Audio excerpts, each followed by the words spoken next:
Hi everybody. I think we're going to get started. So nice to see such a nice full room. Thank you for coming out to welcome Anne back into the fold. And we're thrilled tonight. This is such a wonderful celebration of your novel. And thank you. And thank you, Alice, for coming and being the conversation partner. I just want to introduce them both formally. Anne Burt is the editor of My Father Married Your Mother, Dispatches from the Blended Family, and co-editor with Christina Baker Klein of About Face, Women Who Write About What They See When They Look in the Mirror. I think those are the two best titles. Her essays and fiction have appeared in numerous publications and venues, including Salon and PR and the Christian Science Monitor. And she's a past winner of Meridian's Editor's Prize in Fiction. And her new novel, The Dig, is a pick in the Indie Next Pick, which is an independent bookstore. Have some at the counter. Very exciting. And as you are as well, Alice, right? Yes. So this is an indie night celebration. Yes, So it is. thank you. And wait a minute, Anne lives in New York City? I do now, yes. I know. The Berkshires. Yeah. Oh, I'm losing track. Okay, we'll catch up. We'll catch up. And Alice Elliott Dark is the author of the novels Fellowship Point and Think of England, as well as two collections of short stories, In the Gloaming and Naked to the Waist. And her work has appeared in the New Yorker, Harper's, the New York Times, Best American Short Stories, and O. Henry Prize Stories, among others. Her award-winning story, In the Gloaming, was made into 2 films and was chosen for inclusion in Best American Stories of the Century. Dark is a past recipient of a National Endowment of the Arts for the Arts Fellowship, and she's an associate professor at the Rutgers Newark MFA program. Thank you. And she still talks to me. And she's so we are going to use the microphones, I think, right? Because it's like the crowd has assembled. Okay, how is it? Not on. Not on. You're saying the mic's on. Good to use them if they're on. There it goes. You need to turn them on and You just stuff? turned it on. You just did. Oh, I just, okay, there we go. Okay. Do you have yours? The plus side, the right. Did it. I'm so excited to see everybody. I know like 75%. And to be with Anne, my good friend. Yes. And this is such an exciting and thrilling occasion because it's been coming for a long time. I know. And I've seen a lot of it's coming for a long time, and we're going to talk about that during this conversation. But I thought maybe you could start by reading the prologue and then telling what the book's about. Sure. Is that good? Absolutely, I'd be happy to do that. Okay. But just first, Alice, thank you so much. Margot, course. thank you. Catherine, thank you. And to everybody who's here, wow, this feels amazing. So I It is could not be amazing. happier right now. So I'm just going to read a portion of the prologue, just a couple of pages, 5 minutes, not even that. I'm going to dive right in since it is the prologue, so it doesn't, if it needs explanation, I did it wrong. Okay. Before. It begins here, in the city of Sarajevo, Bosnia, on a bitter November day in 1993. A city where minarets and steeples once shared the skyline, where men drinking cardamom-scented coffee from brass cups argued and sang into the night. In 1984, Olympic athletes skied down the slopes of Mount Igman to the cheers of the world. Only 9 years later, the abandoned bobsled track overflows with stockpiles of Serbian artillery. The mosques are rubble. Petals of collapsed concrete, blown apart by shell after shell, pock the streets. Gaping wounds that will be filled with scarlet resin when the bombings end. Sarajevo roses, they will call them, to commemorate the dead. A nondescript gray cinder block apartment complex looms above the bombed-out buildings on the west side of the Malakia River.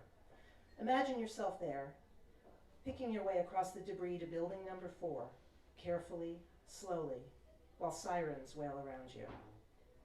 When you're close enough to touch the walls, wipe a circle in the dust that covers the ground floor window on the left. Look inside.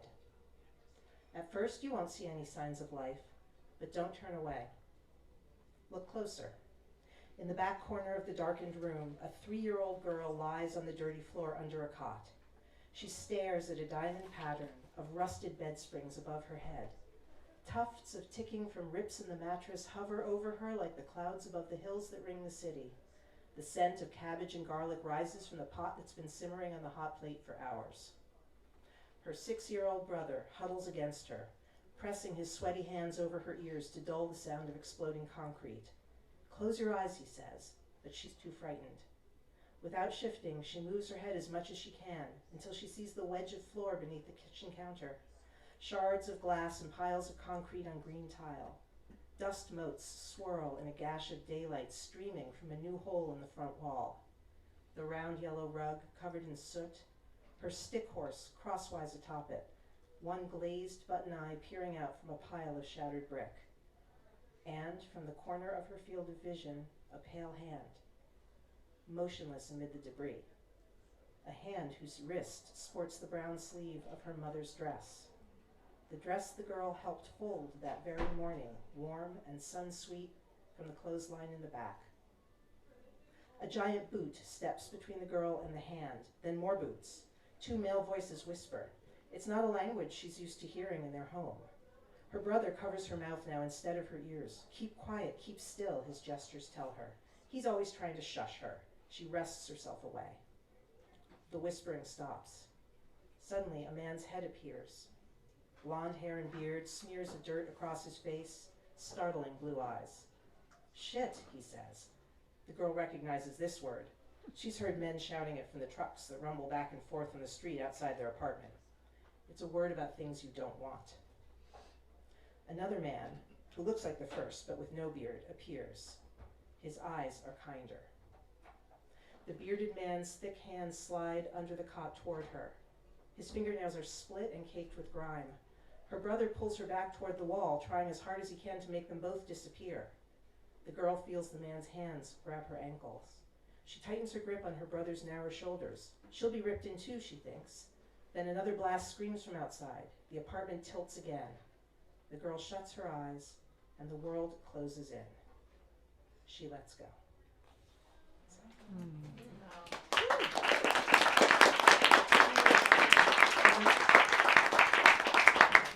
So dramatic. Yeah. I mean, I've read it a lot of times, and it still just gets me every time. And I love that sun-sweet smell. That's so beautiful. But just a lot of beautiful images.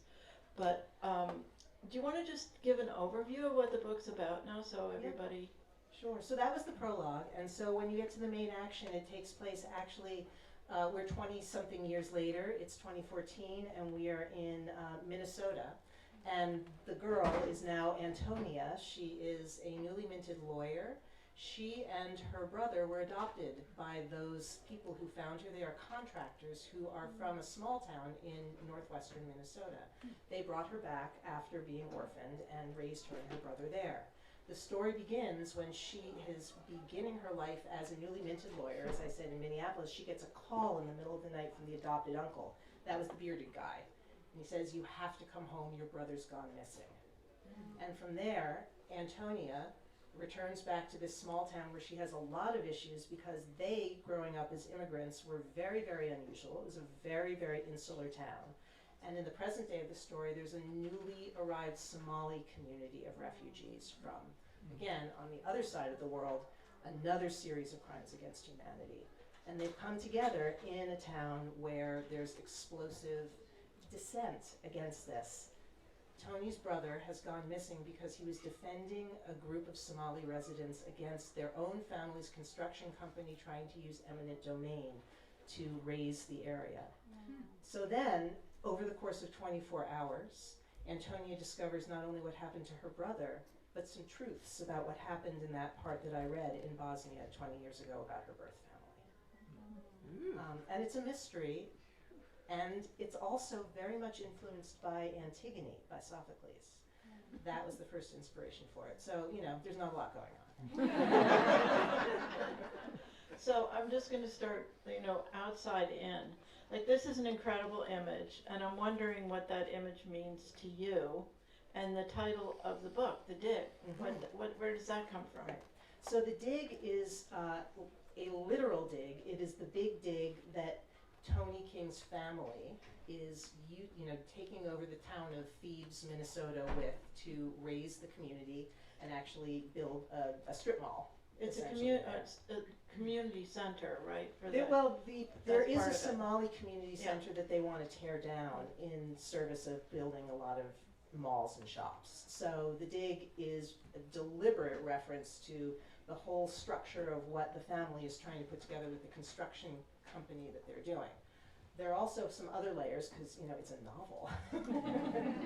So one of the things that is really important to me about the title of the dig is not only is over the course of the novel Antonia is digging up what happened in the past, but because it's related to the story of Antigone, which I will tell for you so you don't have to remember when you were in sophomore year English class in high school. So it's one of the plays in the Oedipus cycle, and in this play, very briefly, Antigone is a young woman whose two brothers were fighting on different sides of a conflict in Thebes, Greece. They killed each other. One of the guys, her brother, was fighting for the state. The other was fighting against the state. Her uncle, who becomes the king, decries that the brother who is fighting for the state shall be honored with a proper burial. The brother who is against the state will be left unburied. And of course, in ancient Greece, that is absolutely terrible. It means that your soul will never be at rest. The gods are going to never be able to actually stand for something like this. So Antigone won't stand for it either. And the purpose of her life in this moment is to defy the laws of the state, because in our terms today, her ethics and her morals do not allow it. In terms of ancient Greece, it was more about the gods, but it is a similar kind of a thing. So what Antonia in my story is trying to do is dig up what happened. What Antigone is trying to do is bury her brother. So I like the flip, I like the reversal, and I like the sort of the different depths of meaning that the modern version would have with a dig as opposed to the ancient version with a burial. Nobody might get that but me, but it made me really happy. Yeah. Is Antigone a story that has been like an imaginative touchstone for you for a long time? It really has. And the interesting thing, and this is an interesting thing for everybody to talk about, the first time I saw it wasn't as a play. It was actually a dance performance by the choreographer Annie B. Parsons, who most recently did things like American Utopia with David Byrne. But she's been around in the dance scene for many, many, many years. And she did this very abstract, very cool, very wild version of Antigone that I just remember there was a lot of, what are those things when you scratch the record? I know, like you're DJ, what do you? Yeah. Like there's that. But this was maybe 25 years ago, and it just stuck with me, this idea of already I was flipping the idea of Antigone on its head. And as I know and many other people might know, in recent years, especially from 2018 on, Antigone has been very present in a lot of places in our lives where we're looking at issues of really whose lives matter. It's resonated. I mean, there have been Black Lives Matters versions of Antigone that have been incredibly powerful. There have been immigration issues that have been come through with different issues of Antigone that are very, very powerful. One of the things that I've heard a few times and recommend is Theater of War, which is doing something called Nurse Antigone on a regular basis. And they actually, they do it mostly virtual still. They've been going to different communities and finding healthcare workers to serve as the Greek chorus in the play of Antigone. And they've talked about equity and fairness in healthcare and whose life matters in the healthcare situation too. So this has resonated really powerfully in a lot of different ways. My version is a mystery. It's a page turner. I tend to think of it maybe as like airport Antigone, because I would like to think that it's entertaining enough that you could read it on an airplane. Well, how did you get from, you know, the dance performance that you saw 25 years ago that meant so much to you, and the story, to creating Antonia King and the characters in the book? I think there are a lot of answers to that. Maybe I'll just give two for now. We can talk more about it because it's like writer's process, and I think any kind of creative process. I'm of the mind, and have been for a long time, this is the image I use, others use others, that artists are like flypaper going through the world. Like you kind of walk through the world like a piece of flypaper, and things come at you, and some things just stick. And you know, I've just had this piece of flypaper that had Antigone on it for such a long time. So there's that. How did it get from in here to in here? Yeah. And this set of characters and this drama that you created. Yep. Well, it started when somebody else who's a mutual friend of many of ours here, Christina Baker Klein, came to me in 2017 or 2018 and said, I've been asked if I have any ideas for, well, there was this pandemic and it got really complicated. She asked if, you know, she said, somebody's asked me if I have any ideas to pitch for a TV series. Christina and I had collaborated a lot before, including on About Face. And she said, I would love to collaborate with you. Do you have any ideas? And Antigone just jumped out at me. You know, it just was the first thing I thought of. She's like, what do you mean? And so I started kind of spitballing and brainstorming. And the two of us came up with a very different version of this as an idea. We pitched it actually as a television treatment and pilot, and went to CBS Productions, and we went pretty far. We redid it. We were thinking of it as, you know, one of these 8-part Netflix kinds of things, and we thought, wow, this is going to be good. You know? And then they said, well, we actually would like you to redo it as a procedural, which was more like a Law and Order kind of thing. And we were like, okay. So that's when the law, you know, so Antonia is a lawyer, and that's when a lot of things kind of came together, but that didn't feel 100% right, and then CBS agreed with that, and they said, no. The next piece of information that we got from the agent we were working with was, well, you can either figure out how to bring in a pilot writer and continue to figure out, you know, work with somebody who knows how to write a TV pilot, or one of you, if you're interested, go take it and write the novel and see. And Christina had already agreed, because it was my initial thinking about Antigone, and she was on to other things. If there was going to be a novel, it would be my novel, and I would go and do it the way I wanted, and if there was going to later be something that we would turn into TV, so be it. I wasn't sure I wanted to write the novel. I said, okay, I'll take 2 weeks, I'll give it a go. And I just caught fire with it. And what turned out was a very different story, because as you know, once you start writing as a novel, things just go in a pathway that you're like, yeah, that's different, but I'm going to go with it. So there we are. What was the, you know, the white hot center of the book for you? Was it Antonia King, or was it the, you know, the conflict in the community, or what like really kept you going back to the desk? That's a great question. Desperation to make it all come together kept me going back to the desk. But it was Toni King. It was the character, the voice. Once I found her voice, I really cared about, like, how was this person going to reconcile this really terrible trauma from when she was 3 years old, when she was really almost pre-verbal. You know, adult Antonia does not remember her language. She doesn't remember her culture. She has been deliberately de-acculturated from her Bosnian past out of nothing but goodwill. And I know this is a very common situation. The people who raised her were like, you know, that's the past. That is sad and it's over. It's time to be an American my way, right?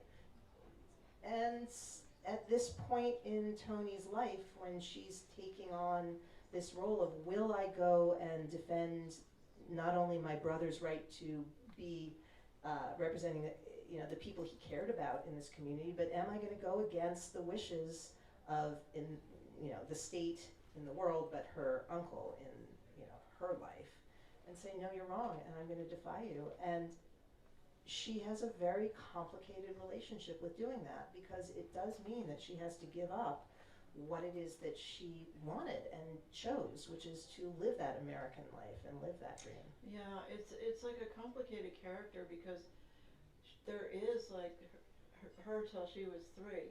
Yeah. And even though a lot of the memory that she has of that has been given to her by her brother, who's a little bit older, and was able to tell her certain things, she still carries it. But then she's kind of had a life of privilege in the States. So That's there right. is like a real, just, elemental conflict in her. Yeah. But tell a little more about her, because I think she's like a very dynamic protagonist as a young woman, a lawyer, and then she gets drawn back to thieves, and another offer is made to her because she wants to go to Washington and be like change the world. She does. I mean, I'm not going to give away everything that happens in the book No. because we really want you to actually read this. Alice, thank you. But what I will do is read a brief description of adults. Was that too much? That's all right. That was a lot. That was good in the beginning. Alice has a very excellent summary. She's going to do the Cliff Notes. It is, okay. So I'm going to read just a really short scene that just describes adult Antonia at the beginning of the novel, so you can see her in sort of her current glory before everything starts to roll out. So this is right in Minneapolis before she's called back to find her brother. She doesn't know he's gone missing yet. Okay. So now we're in June of 2014. It's 8 p.m. and I'm in a bathroom stall on the 50th floor of the IDS Center building, wriggling into a pair of pantyhose. Grogan's Pull Out All the Stops cocktail reception to celebrate the acquisition of Air Trek is about to begin. This is their big client get that Antonia is very excited about. The main bathroom door squeaks open. The scent of Melanie's Chanel No. 5 announces her entrance. This is her boss. Tony, are you ready? Pear just arrived, the CEO. Coming, I shimmy my red Alaya bandage dress down over the hose and reach behind my neck to tuck the tag into my bra strap. The dress goes back to Nordstrom next week, along with the Manolo Blahnik black pumps I slip onto my feet.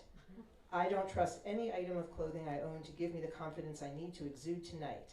And thanks to my brand new 6-figure debt, I'm without a wardrobe budget for the foreseeable future. Her uncle has said, you owe me the money because you're not coming back to work for me, that I paid for law school. I open the stall door to see Melanie in front of the bathroom mirror, searching her own face for anything that needs fixing. Nothing does. She's everything I want to be someday. Brilliant, respected. Her outfit, ivory silk blouse, black velvet palazzo pants, stilettos, perfectly balanced between professional and goddess.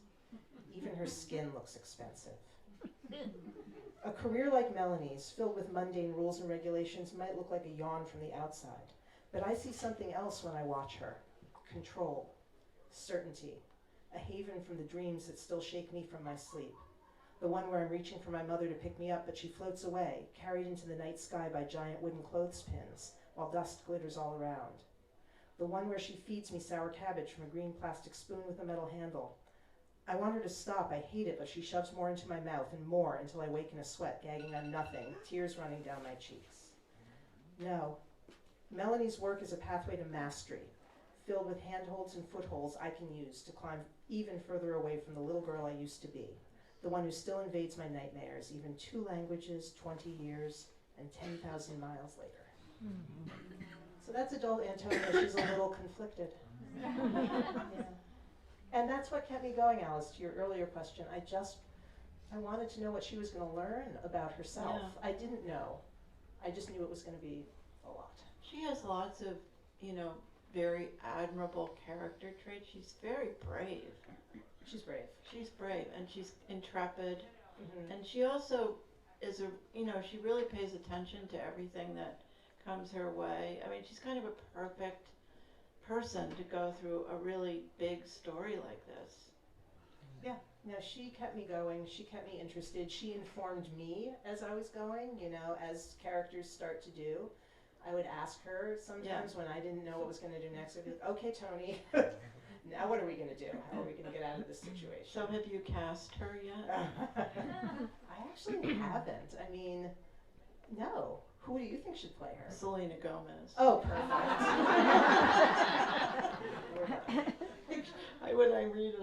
Selena Gomez. Okay, that's good. That totally works for me. So Bosnia. Yeah.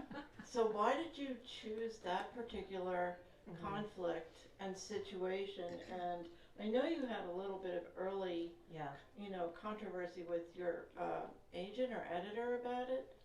I wouldn't call it controversy compared to the controversy in Bosnia, Yeah, Alice, that's- I would not call okay, it a okay. controversy with my, But it was a question mark of where we were gonna set it Right. and why. Yeah, I mean, there was a lot of back and forth, but I chose Sarajevo from the beginning. Yeah. And there are again, there's flypaper here again, as I was saying before. Okay, here we go. When I was 19 and I was in college, I sang, I went to Yale and I sang with the Yale Slavic Chorus. I am not Slavic chorus background. I'm an Ashkenazi Jew. That's who I am. But I heard this music and I was like, oh my God, what is this? This is the most haunting, crazily beautiful, moving thing I've ever heard. And I've got to go, I don't know, audition for this crazy, weird Slavic chorus thing. And it actually did change my life. We traveled to what was then still Yugoslavia in 1987. It was the first time I'd ever left the United States, and I was very wide-eyed, right? Very young, very naive.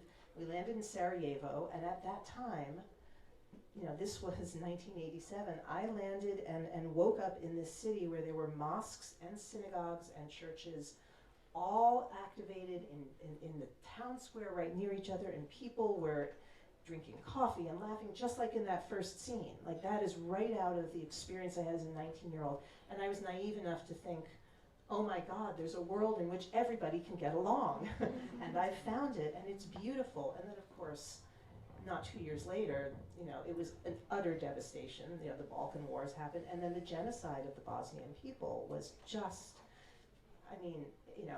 so even though this happened 30 years ago, because of that early experience, I was so keyed into it, and my heart was just so with this experience that I just couldn't let it go ever. And I'd never written about it before, but it felt right for Tony's background. There were other things that I drew parallels from, as one does, but another piece of that was, in addition to my early years in the Slavic chorus, the work I've done professionally over years, whether it was working with Facing History and ourselves, where we would work together. I was the communications director there. I have colleagues here from Facing History. I have people from my life at Yale, so you've seen me in all these iterations. But what we did at Facing History was really work hard to figure out how to teach these very difficult histories in very meaningful ways to secondary school students and have it matter to them. So it was a lot of putting forward stories of survivors from different genocides and crimes against humanity and helping students really understand how to interact with those stories. After I left Facing History and ourselves, I was a consultant for the U.S. Holocaust Memorial Museum, and I worked for the Center for the Prevention of Genocide, and we did research on multiple genocides from across the world as well. So it's always been something, not in a, how can I explain this? Well, David will understand, my colleague from Facing History, but it's not maudlin to me to be diving into what are the wages of genocide and crimes against humanity. In fact, it's about some of the greatest possibilities that humanity has to offer as well. What are the extremes of humanity? What are the beauties as well as the horrors, right? And certainly for all of us, that's something that we've had to confront more and more and more in recent years, and still do in a variety of ways. But it's also a really fun book. So it's a page turner. It is. I want to shift over to asking a little bit about the writing of the book, because it is very twisty, and there's a lot of plot. There's a business plot. I was rereading it last week and watching the first 3 seasons of Succession, getting ready for the new season, and it was such a perfect pairing.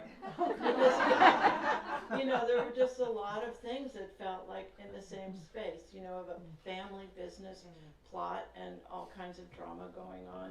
And then there's some really big, exciting scenes in the book, and that's what I want to ask you about, because I think it's hard to have the stamina to stay in a scene long enough for people to have the whole conversation that they need to have, because that's not really what happens in real life. Like usually, like we have a conversation and we cut it off, but in a book, you want to see the whole thing because that's what's the fun of it is.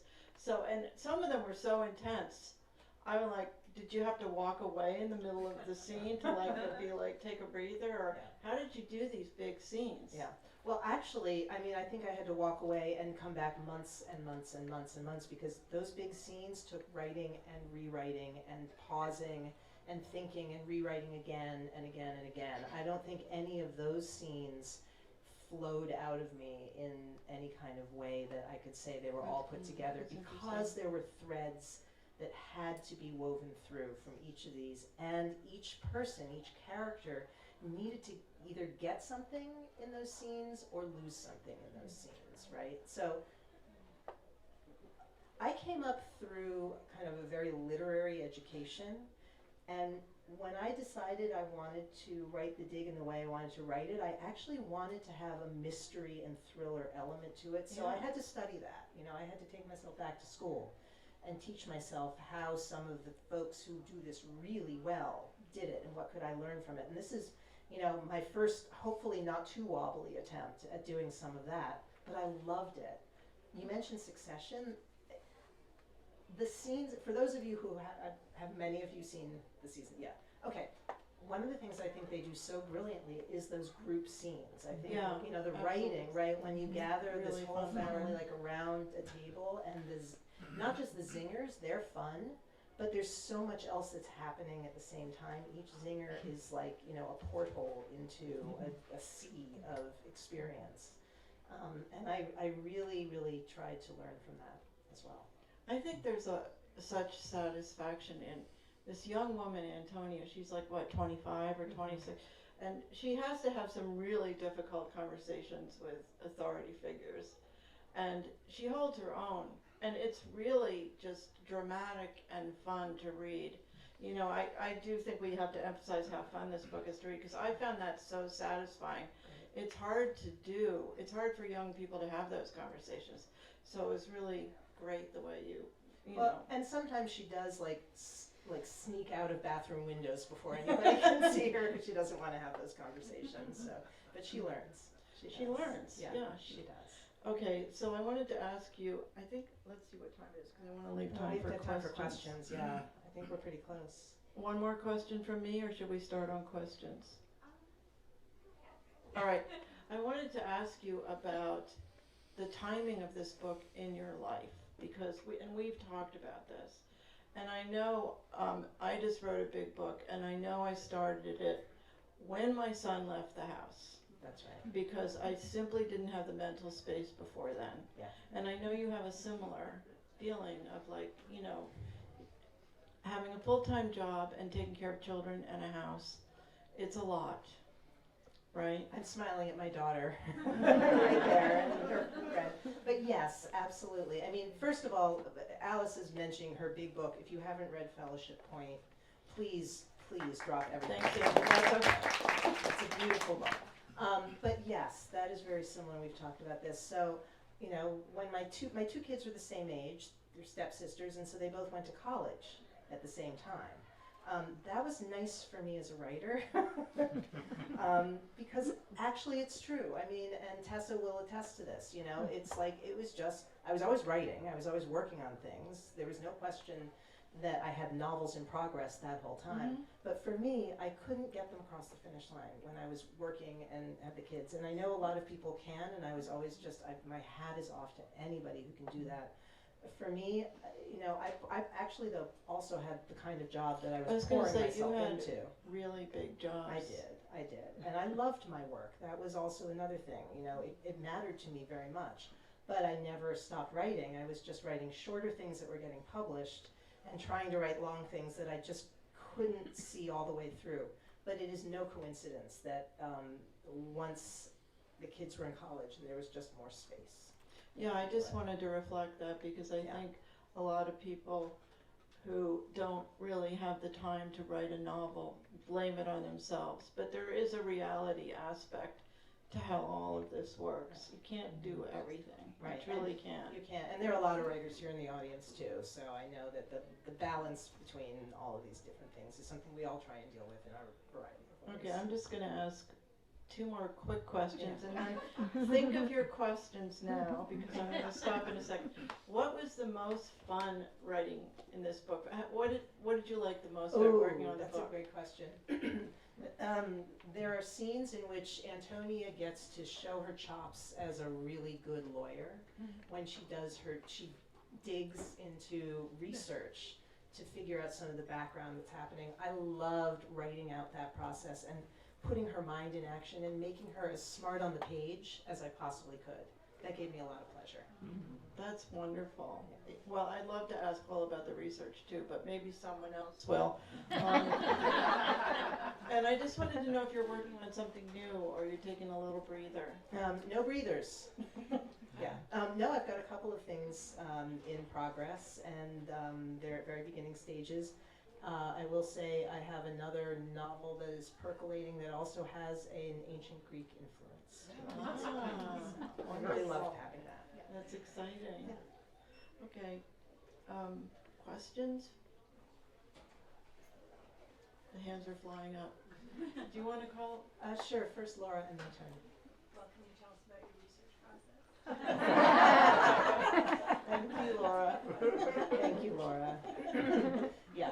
So my research process was, I wish I could say that it was organized, detailed, and really efficient. It was a back and forth all the time. I was always toggling between getting a scene on a page, getting the energy of what's going on, and then saying, okay, what do I need to find to ground this in a few different things? Because I had to look at, the research about 1993, Sarajevo, the conflict, what I could actually say in those small memory scenes that were grounded in fact, that was very important to me. So all of the scenes that had anything to do with that, I needed them to be very, very well researched. And luckily I knew organizations and I knew places to get a lot of this information.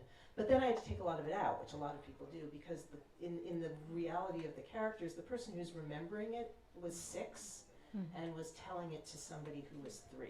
Right. So other than the prologue, where the voice, as you could hear, of the narrator is very, very pulled back, the rest of it is in close first person to Antonia. So her memories are about very different things. Then I had to do research on the Somali community that I was imagining coming into Minnesota. And a lot of, there is a huge Somali population in Minnesota. There are more Somali refugees in Minnesota than any place else in the world, actually. And I said it in Minnesota quite deliberately because there was a big Bosnian community there and a big Somali community there from 2 different conflicts 20 years apart in the world. And it was really interesting to dive into that research. And for that, there was a lot more U.S. news that I could research, because the truth is, the United States did not pay a lot of attention to the Bosnian conflict, either at the time or since. There was some, especially when you got to The Hague and there were, trials that were happening of Milosevic and crimes against humanity, but don't get me started.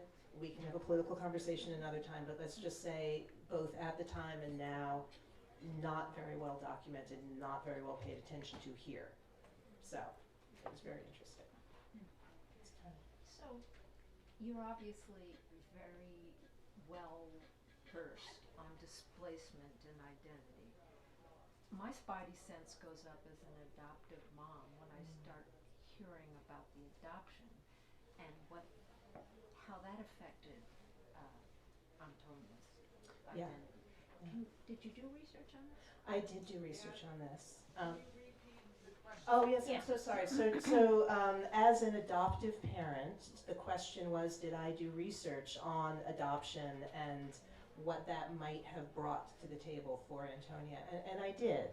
And again, everybody's family is different and unique, and so the research that I did in that realm, I would say, was much more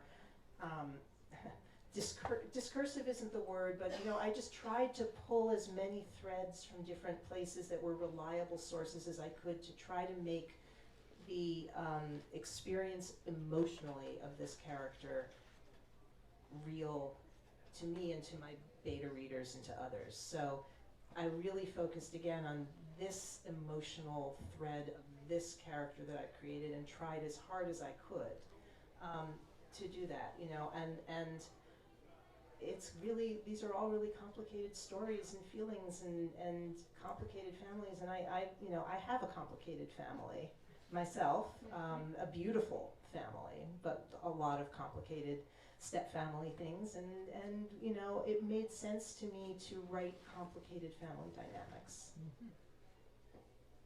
It made it a longer book. Any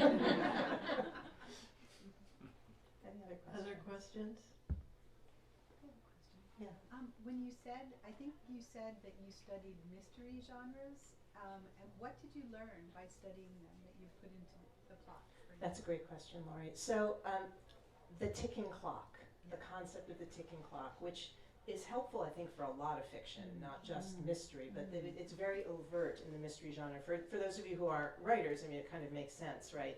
If you set in motion something that needs to be discovered and found out over time, it sure helps turn those pages if there's some reason that it needs to be found out or X will happen, right? So I created, without, because I'm going to give away the plot if I tell you what my ticking clock is. But the concept is the ticking clock, right? I mean, if, you know, in television it's quite, you know, you think about whatever Kiefer Sutherland did 24. There's the most obvious version of the ticking clock, right? Other questions? Leah, and then Lisa, yeah. So, I've only read the book jacket so far. But when She's only read the book jacket so far. But I imagined Antonia to be like 10 years older than she was. I imagined her to be in her early 30s. And so I was just struck by thinking about, like, what is it about that age of being in her like early to mid 20s that really sort of drew to you as Right. a person? So Antonia's 26, really, when the book starts. It's, you know, for me, I think the difference between your early 20s and your late 20s is enormous. She has to come to terms with being done with graduate school, done with her education, thinking that she's on a career path, and she thought she had it done. She thought, this character, she's like, I got it made. I got my dream job. I'm going. It's all going to happen here. And I think in a lot of kind of situations, that's a period of time when it's maybe the first worldly opportunity to realize that the path isn't straight and that there are a lot of twists and turns, and there always are going to be. I mean, obviously, there are a lot of twists and turns all through life, but in the career world, that appealed to me as sort of a before and after moment. Yeah, Lisa.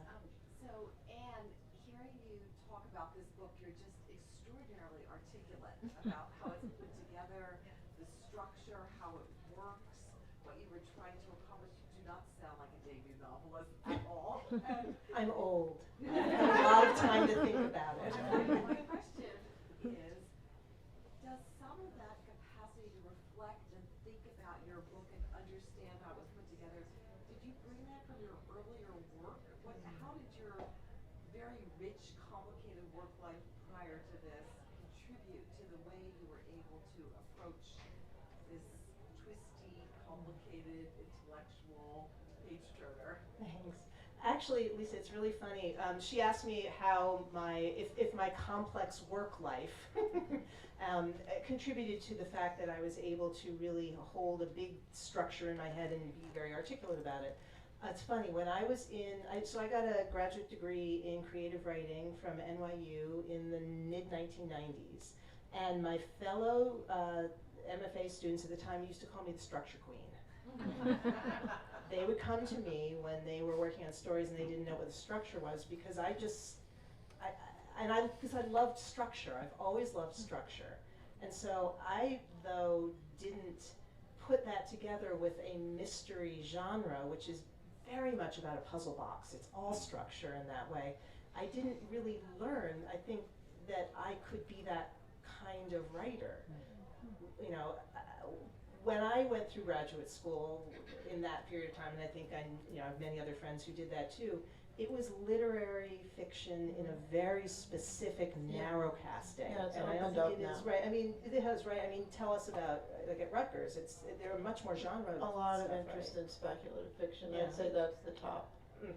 genre right now that people are interested in. Yeah, but none of the workshop leaders, none of the students, nobody wanted to see anything with any kind of No. genre, taste, or structure. It had to be a very, very specific kind of literary fiction, and that was what I believed at the time was, what I was supposed to be writing. And I learned a lot from that, and I love it, and I still read primarily literary fiction. But I found it suits me. It suits the way my mind works to be engaging in this kind of puzzle box kind of writing. So speaking of structure, what's your writing life like?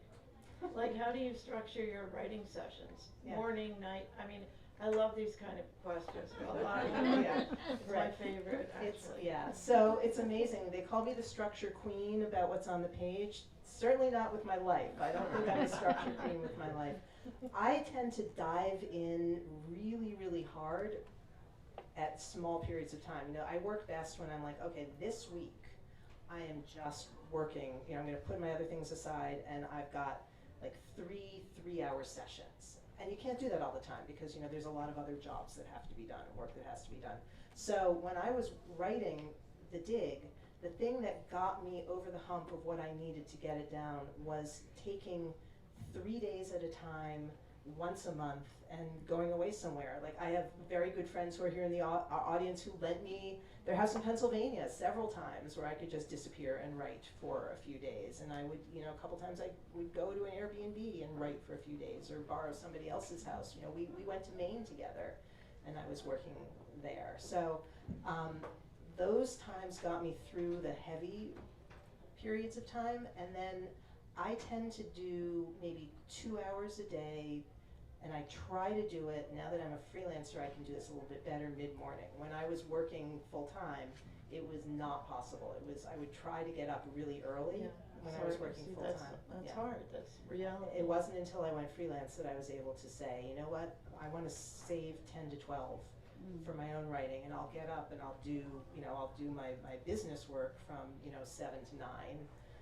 And I couldn't do that when I was working at, a clock job. When you had those time in between, like a month in between, were you able to just dive right back in? I think I had to keep my hand in it. So what I would do, and I think a lot of writers do this, but this is what works for me, is if I could write 300 to 500 words a day. It was just enough, just enough. And sometimes, and we all do this, and I've had word count partners at different times, sometimes I would just email my word count partner, hi Laura Chanone, at the end of the day, and I would say 351 or 205 or 101 or 3. But that kind of consistency would help just in between those times, just keep the story going. And what about revision? Yeah. How much? A lot. Really? Not the first line. I knew what that first line, the first couple of sentences, I knew what they were in the prologue. But I pretty much don't, at this point, remember whether there is a sentence that I haven't revised in that book. Wow. I don't remember. Maybe there is a sentence I haven't revised, but it all feels hard and deeply revised. Different writers are different, right? We've talked about this a lot. I actually prefer revision to first draft. Yeah, revision's fun. Yeah, it is. Any other questions before we have Anne? When you went from writing a TV to writing a novel, how did you find a publisher?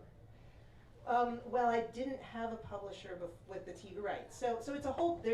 Wow. Okay, the process is complex and big, and first you need to get a literary agent, which I did, which was another big and complex process. And then I had to write the whole manuscript, and then it wasn't good enough, and then I had to rewrite it again, and then it still wasn't good enough, and then I had to have a lot of other writers read it and tell me how to fix it, and then I had to go and try and fix it, and then I had to fix it again. And then finally the agent said, I'm sending it out, and I cried, and then she sent it out, and this is the kicker, and this is really important, I'm going to reveal this to you all right now. It was rejected by 22 publishers. So that was the most fun part of the writing process. Rejection. You heard it here right now. It's so fun. But it's true. It's just part of it.